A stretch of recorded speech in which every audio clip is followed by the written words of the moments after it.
Hi. So I hope your day is going well.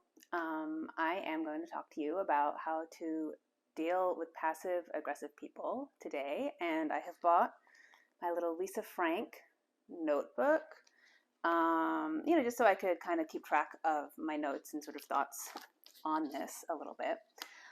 But part of the reason that I wanted to talk about passive aggression is that I think it's actually more common, and I think it might actually be a little bit more toxic or more poisonous than people know. And kind of the fundamental basis of what passive aggressive behavior is that someone really would like to be normally aggressive or standard aggressive towards another person, but they don't want to get blamed for that behavior. And I think it's becoming more common because societally, aggressive behavior is becoming more taboo, but we haven't really released people from the urge to be aggressive towards each other. And so now people are kind of turning to passive aggression to do that. And I guess just what is aggressive behavior? Fundamentally, aggressive behavior is about acting in a way to hurt someone else. That's what being aggressive is about. Why do people want to hurt each other? I feel like that's kind of a topic for a whole other video. I would venture that if you look around, it seems very apparent that that is what many people are doing. But if you're willing to just sort of grant me that for now, that sometimes people do want to hurt each other, and that if normally aggressive avenues are not available, they will resort to passive aggression. We can kind of sort of proceed from there. Just to sort of get a few concrete examples of what I mean by passive aggression, so you can sort of visualize it. A few classics. One typical example that comes up a lot is the silent treatment. It's a pretty good example of passive aggressive behavior. And the reason is most people kind of understand that when you ignore someone, this is painful for the person being ignored, but it's also very hard for them to find a specific thing to criticize, especially in adults who, when they give the silent treatment, a more sophisticated adult will not do the full child's version of I'm not talking to you. It'll usually be a bit more subtle. They're just less responsive. They're not as emotionally available. But if you ask them, are you annoying me? Is anything upset? They'll just be like, no, nothing's wrong. I'm just feeling quiet. And in that way, they can kind of inflict pain on the other person while also deny that that's what they're doing or use other excuses. Another very difficult example of passive aggression is gossip. Gossip is actually very difficult to deal with, but it's passive aggressive because the intention behind sort of mean-spirited gossip is to harm someone else, is to harm their reputation. But because they don't do it to the victim's face, they're unlikely to get called out on it, because the victim's not there to sort of defend themselves. Certain snarky remarks can be an example of passive aggression. One that I have experienced personally was I was just at a party with a bunch of my friends and and I told them, that I had started this new diet. And as I was leaving, one of the women said, "Good luck on your diet," as I left. And this was a woman who I knew she didn't like me. She'd kind of done subtle barbs at me for ages. And, it was there was a sort of low-level implication there, which was like, hey, you need to be on a diet. Good luck with that. And it definitely stung when I heard it. The reason it was so hard to call out, though, is had a different friend said the exact same words, it would have landed differently. So had one of my friends who I diet with regularly, or who we both diet sometimes, had one of them said that to me, like, oh, good luck with your diet, because we're kind of both in the same boat, it wouldn't have had that same feeling. But yeah, knowing the woman who did give me this comment, I'm pretty sure she was trying to needle me. And it was really hard to call out because it was a kind of normal sounding comment. Yeah, and then another very common example of passive aggression is a sort of a type of noncompliance. So I was thinking of a hypothetical example of this is, let's say you had a heterosexual married couple, and the wife asked the husband to put the dishes away, and the husband put the dishes away wrong, right? And you're kind of like, well, how could he put the dishes away wrong? He's lived here for 2 years or whatever. But it might have been a subtle way to sort of get back at his wife if he was annoyed that she had asked him to put the dishes away or something like that. There are many more examples. The underlying theme is basically an intention to hurt someone else without getting caught. That is the theme of a sort of passive aggressive behavior. And why do people do this? Often it's because they're mad or because they're annoyed. Kind of they just go into the reasons why people want to hurt each other. Additionally, however, there's one other element that's usually present in passive aggressiveness too, which is to some degree a feeling of powerlessness over any other way of changing the situation. So, for example, with that woman who made the diet comment who didn't like me, um, I've thought about it a bit, and I think that she felt trapped. She didn't really like spending time with me. She felt obligated to because we were at the time in the same friend group, and she didn't really have a way of getting out of that obligation. And so she started venting her displeasure on me in that way. And so, yeah, normally, or in the case of a husband, maybe like he doesn't want to get in a fight or divorce his wife or whatever, so he feels powerless, but he's still annoyed and he doesn't know what to do with that frustration. And so that is really a sort of that combination of a desire to get some sort of revenge or retaliation with an additional feeling of powerlessness is a very common recipe for passive aggression. But it can be really hard to identify it or see it when it's happening because it is deniable. And so I think the best way of trying to identify when someone is being passive aggressive with you, it is to notice your own feelings, and if something stings or if something hurts, um, I think that is the most telling indicator.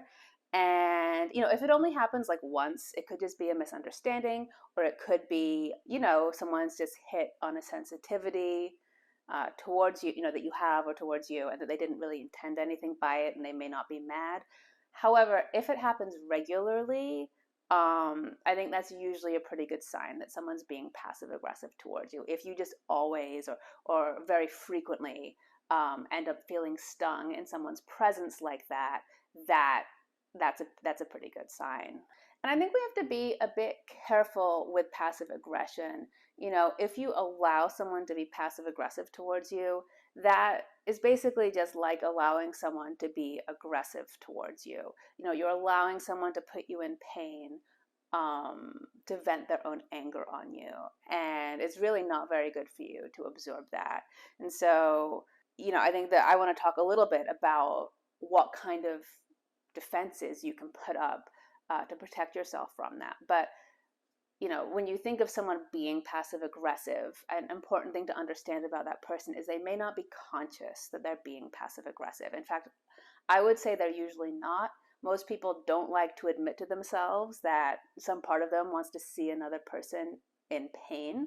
So I think a lot of times the mechanisms behind passive aggression, they are a little bit unconscious. And most people don't like to think of themselves as someone who likes to see someone else in pain. So they may not have a full awareness about why they're doing the things that they're doing. And so it's a very hard thing to address directly. If you've ever been given the silent treatment, you may know that bringing it up doesn't really tend to resolve it. You kind of have to identify the sort of the underlying mechanism that's motivating the passive aggressive person. And really, and I can sort of think about this from times I have been passive aggressive myself. What's usually happening is you're not very conscious of what's going on, but when you see the other person in pain, that gives you a feeling of satisfaction. And it's kind of messy to admit that. But if, for example, your girlfriend is giving you the silent treatment, if she sees that she's getting under your skin, that's going to feel good to her. And so she's going to keep doing it. And so, that's another reason why responding to passive aggressive people with anger often doesn't work. They may deny that they wanted that big blow up, but usually them registering that they have upset you gives them a sort of emotionally satisfying payout. Um, and yeah, and it's kind of not nice to think about that, but I think that you can only move forward with protecting yourself when you understand that. So fundamentally, the way that you want to deal with passive aggressive people is you want to deny them that emotional payout. You want them to not feel satisfied when they're doing these behaviors towards you. I mean, there are many ways of dealing with passive aggressive people. This is kind of my way that I like to think about it. The main thing is make it so that them being passive aggressive towards you doesn't feel good towards them, and they will eventually stop. So I'm going to go through how to respond to sort of some of my earlier examples and sort of explain how you can deny the passive aggressive person the emotional payout, which, to be clear, is usually a feeling of satisfaction upon seeing they've upset you. So how do you deny the other person this? And, people are really good at reading each other. So pretending that you're not upset usually doesn't work. If you can genuinely not be upset, that can work. But I am, that is not me. So let's just put it that way. So, what is a way that you could respond to passive aggressive silent treatment, for example? So, if you are with a partner, say you're with a girlfriend, hypothetically, and she's being passive aggressive towards you, and she's giving you the silent treatment, if you're hanging around the house with her and she sees you being irritated, that's going to feel good to her. That's going to make her feel like, that's going to trigger some sense that she's getting what she wants. And so, ideally you wouldn't feel bad, but a second choice is, at the very least, if you are being pissed, at least don't let her see it. So I think that it's a good idea to get out of the house if someone is giving you the silent treatment. It's a good idea to not be around it. Not responding with anger is really useful. So you could say something like, hey, it seems like you don't really want to talk. I'm going to go out and, hang out with my friends, work out, whatever. I'm going to go out and hang out with my friends, and I'd love to talk with you when I'm back, right? And then just take yourself out of that situation where someone's being passive aggressive with you in that way. Oh, gossip. Gossip is another form of passive aggressiveness, and that one's actually very hard to deal with because you personally can't really respond to it because you're not there when the person is getting the emotional payout. The emotional payout is happening when this person is talking about you behind your back. But the counter move for gossip is, if the person that this person's gossiping to, if you're friends with them, you have to ask them to not respond to it. And it's genuinely better not to escalate, because any sort of escalation kind of feeds in, it can kind of still give that passive aggressive person those feelings of satisfaction. Sort of refusing to engage in the most tactful way possible is the best counter move. But of course, you have to be able to, you have to have enough social standing in a group to, get those people to do that. And, usually when I'm in a group of people that are gossiping about me, I tend not to have that type of social standing.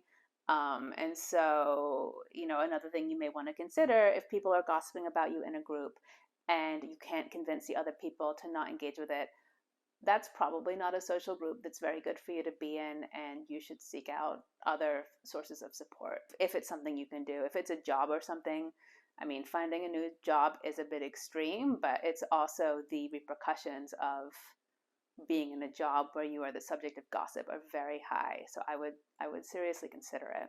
Snarky remarks are another one that is a little bit tricky to deal with. And the reason snarky remarks are hard to deal with is that the emotional response is so fast, and people can usually read if you're annoyed. Definitely don't escalate it. Definitely don't, if you yell or something like that, like, yes, 100% you're going to give them massive satisfaction. They know they've gotten to you. But even if you repress yourself, a lot of people can read your irritation. So it may not be that effective. I would just say, if someone's making snarky remarks at you, or if it's a regular thing with a particular group of person, you do need to remove yourself from that person. imagine it as the equivalent of someone shouting at you every time you hung out with them. That emotionally, it's the same thing. So I would highly recommend not hanging around people who drop little passive aggressive remarks at you. It's not worth it. Yeah, and then the final example I gave was an example of noncompliance. This can be a very frustrating one, but it is, I think, one of the more manageable ones. The way you sort of deal with noncompliance is you kind of take the objective at face value and you work with them on solving it. So with the example of the husband not knowing where to put the dishes away, if the wife gets mad at him and says, how on earth can you not know how to put the dishes away? I see you use them all the time. That's going to make the husband satisfied. He's going to know that he's won a little bit. But if the wife instead says, oh, well, what would help you for next time being able to know where to put the dishes away, and can you help me brainstorm with this, and so you can put up, labels or something like that, or go through showing them. And it doesn't address the underlying issue exactly. But what it does do, well, first of all, it doesn't get the husband out of doing the dishes. Second of all, it the next time it happens, it doesn't really give them the same out. If you claim to not know where the dishes go after you have both together spent 2 hours labeling everything, that is a bit more obvious that you're being like a jerk. And then the final thing is there's a little bit of a negative payout there. Like the husband was hoping to annoy the wife, right? The wife doesn't seem that annoyed, maybe slightly annoyed, and now the husband is dragged into a 2-hour labeling adventure, which was definitely not the emotional payout that he wanted. And I think that when people are non-compliant with you, even if you know they're being passive aggressive, I think the number one resource is, hey, well, let's brainstorm a way that we can make this easier on you in the future. And it does avoid the emotional issue slightly, but it's a good immediate counterplay. Of course, for things like long-term relationships, you do have to get at the heart of why someone's annoyed. And, that could come out. If the wife said, hey, let's talk about what would make it easier to put the dishes away. And the husband said, well, I was really hoping to go out with my coworkers tonight, and I remember I had to come home and do the dishes. Well, maybe then you could have a conversation about scheduling or something. If it's someone you have to have an ongoing relationship with, you have to get to the bottom of like, why are they mad? Why are they feeling like they need to retaliate? But that type of analysis I kind of want to do when I, deal with like, why do people get mad at each other? How do you deal with someone who wants to hurt you? So with some of this isn't really exactly a long-term solution of how to solve the underlying issues that cause passive aggression. This is more, how do you just deal with the passive aggressiveness in the moment? And the ideal is you want to discourage the use of the passive aggression, and hopefully when that is no longer giving someone their emotional payout, they'll switch over to another form of venting their frustration, ideally telling you what's wrong, but at the very least, even if it escalates or they start getting mad, at least that gives you something that you can talk about that's not deniable, the same way passive aggression is. Yeah, and so those are sort of all my thoughts for today. If you are interested in this and you like journaling and stuff, I do actually sell a little sort of digital printout for a passive aggressiveness workbook. If you like that, I sell that on my Etsy store. But I always try to keep all my information free. I mean, if you like sort of journaling and stuff, you could check that out. But it doesn't really say anything in it that I haven't said here. And at some point, I'm going to do a follow-up blog post and kind of outline it a little bit more in a written form. I haven't done that yet, so if you're watching this video like right after I post it, it won't be ready, but probably in a few days I'm going to write that, and I'll put a link to it. I'll put a link to both of those things in the description below. And I wish you the best luck with dealing with any passive aggressive people in your life.